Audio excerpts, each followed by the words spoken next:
ce jour nos boussoles tremblent dans la paume, sous l'orage d'alerte et de voix sans visage. Les écrans sont des soleils avalant nos paupières, et nos nuits deviennent claires comme des mensonges. Nous marchons à tâtons dans des cartes brûlées, saturées de vérités qui se contredisent.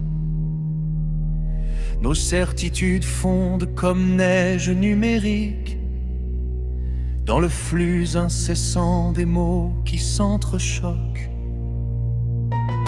Nous sommes des insectes ivres de néon, attirés par la lampe au bord du précipice, croyant trouver l'aube dans une ampoule froide qui brouille les étoiles gravées en nous. Car autrefois la route suivait la lune, et le vent parlait bas au cœur patient. Aujourd'hui le bruit crie plus fort que le sens, et la vitesse remplace la direction. Pourtant sous la carapace du doute bat encore un instinct ancien et juste, une mémoire de sources et de chemins qui sait reconnaître le chant du vivant. Il suffit parfois d'éteindre la lumière pour revoir le ciel tel qu'il a toujours été, de fermer le flux pour ouvrir le silence, où la vérité respire sans costume.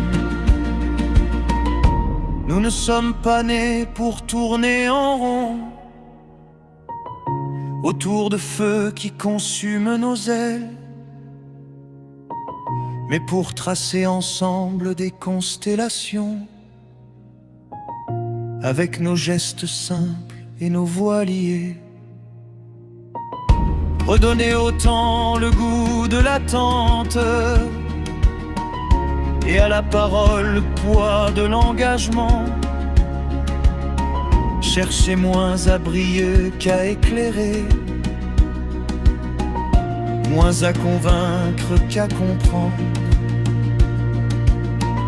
Alors l'insecte devient messager, non plus perdu mais guidé par la nuit. La lumière redevient une promesse